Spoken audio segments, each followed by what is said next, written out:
This video is about the working model and simulation of 16-point FFT. So basically a fast Fourier transform is one form of computation of discrete Fourier transform. So this is discrete Fourier transform is used for converting any time domain signal into a frequency domain, be it 1D, 2D or 3D. So this conversion can happen directly by the implementation of discrete Fourier transform. However, that takes a complexity of n square, order of n square, which can be reduced by using a fast Fourier transform type of algorithm. So basically in a fast Fourier transform, what happens is that the complete sequence is divided into halves, two halves, that is odd samples and even samples, and again the even samples half is again divided into two halves, that is odd samples and even samples, and so on and so forth. So because of this, there is some parallelization that can happen, and the number of computations will also get reduced. So for a 16-point FFT, the butterfly diagram looks like this. So basically this is a generic butterfly diagram, not just for 16 points. So here we in the first stage we have 2 point butterfly. So everywhere it's a 2 point butterfly. However, initially we have two inputs that are taken separately, and so we have let's say for a 16-point FFT we have 8 butterflies over here. And the next step what we do is we combine these two the first two butterflies output, similarly the next two butterflies output, and so on and so forth. So we have four sets of 4 input butterflies, or again 8 sets of 2 butterflies only. So similarly in each stage we'll be processing the previous stage output, and finally we get our final output. So basically the fast Fourier transform can be done in two ways, that is decimation in time and decimation in frequency. So decimation in time is that the input is not in order, that is we don't have the input samples directly in order, that rather we have the input samples in the order of the divided odd and even samples. But decimation in frequency refers to that the input is in order, that is the time domain sequence is in order. However, the output, that is the frequency domain sequence or samples, will not be in order, rather it will be in the separated part of like odd samples and even samples separated, so that will not be in order. So these are the two types of FFT implementations. So today we will see how to implement this 16-point FFT butterfly that we have seen in our hardware. So basically this is a 16-point FFT Verilog code. So here we have four parameters, wherein tick point is to describe what is the point of the FFT, that is 16 or 8 or 4 or whatever. Since the FFT, there are something called twiddle factors in FFT, which are to be multiplied in between. So each butterfly is capable of doing one addition and one subtraction and also multiplication of the twiddle factor. So whenever the signal is passing through the butterfly, there is a twiddle factor W which has to be multiplied. So what is this twiddle factor is that the whole DFT formula is itself the multiplication of the input sequence with a set of twiddle factors. This all these multiplicative products are again summed up. So that is a basic DFT equation. So we are going to implement this sort of this sort of butterfly diagram right now. So for twiddle factors, what we have is e power minus j 2 pi n k by n. So this will lead to numbers like 0.707 etc. So for that we need to handle the not just integers, we need to handle decimal values as well. So here we are considering the floating point number representation for considering the decimal values as well. So because we consider the floating point number representation, we have again options like single precision and double precision. Here we'll consider single precision. So the mantissa here will be of 23 bits, the exponent is of 8 bits, and we have a single sign bit. And since we have the real part and the complex part of the in the butterfly diagram for because e power j is cos plus I sine. So here we have the inputs AR AI as one input, BR BI is one input, and these four are the hidden bits that are required for the floating point number representation. And these A1R A1I are the is the output, one output, and this is one another output, and these are all the hidden bits. And OE is the output enable signal.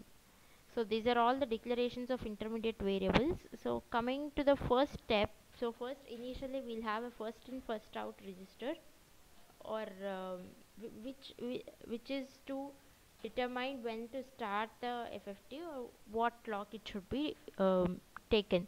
So then we have the twiddle factor module, that is yes, this module over here has address.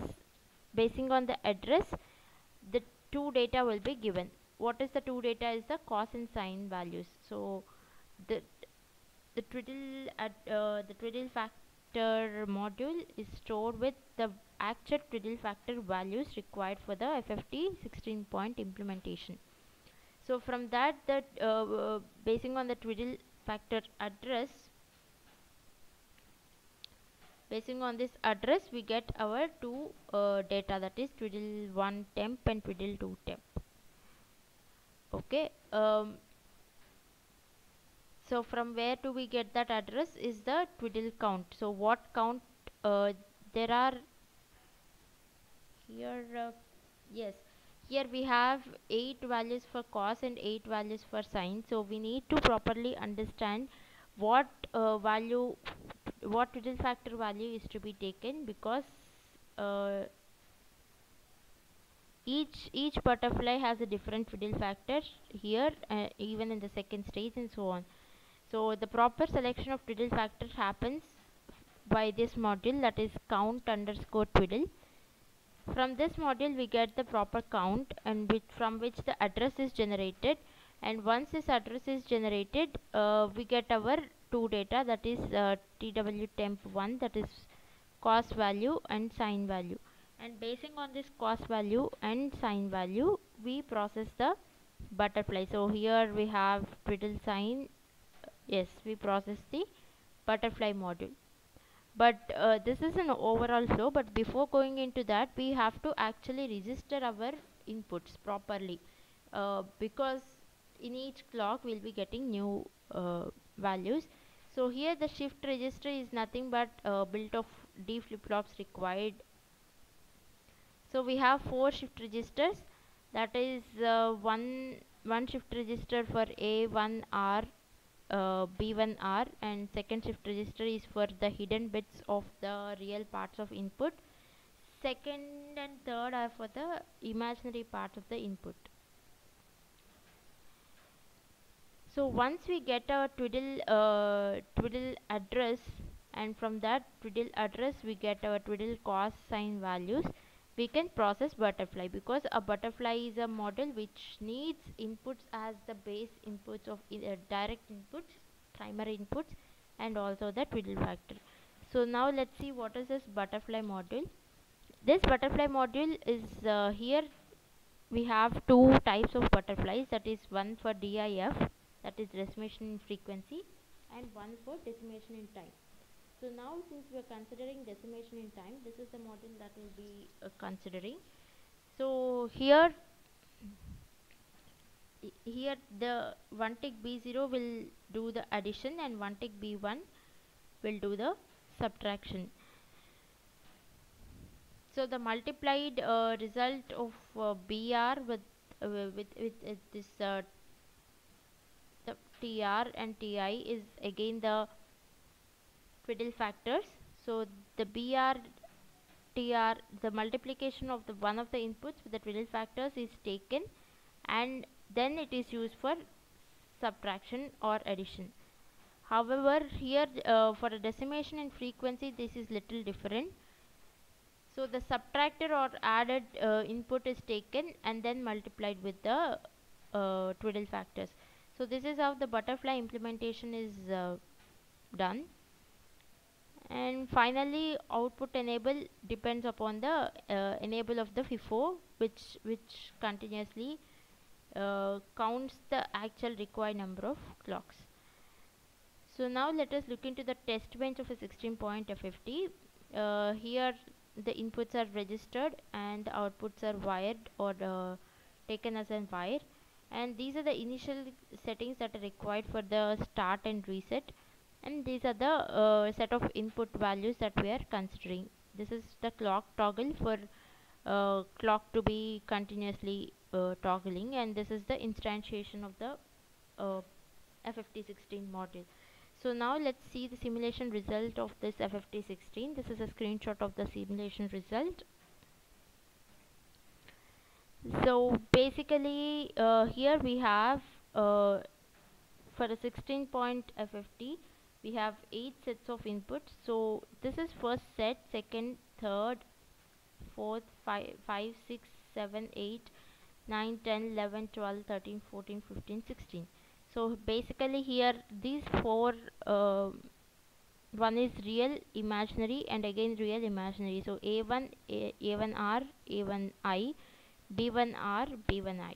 This is how we look into the output of this Verilog. So now let's see how whether it matches with the MATLAB result of the 16 point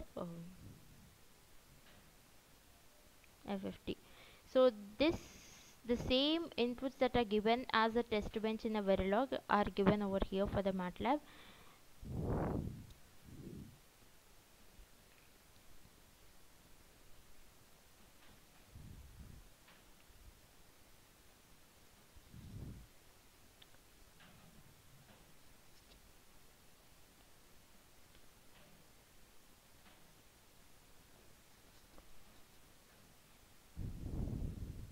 So yes, the first output was 46 plus 0I, which is the same as we have seen here, and this 1.7632 is multiplied into 10 per e power minus 36 or something. So this is again equivalent to 0, and the next one is minus 2.5 plus 13.86. So this is the same as over here, the second set of outputs, that is A2 A1R A1I in the next set of clock cycle, and so on. So finally the 16th set of output, since this is 16th set of output is minus 2.585 and 13 point, which can be seen over here, that is at the cursor, the yellow marked one, where the last B1R and B1I is given. So minus 2.585 and minus 13.86. So this is the working model and simulation of an 16 point FFT. Thank you.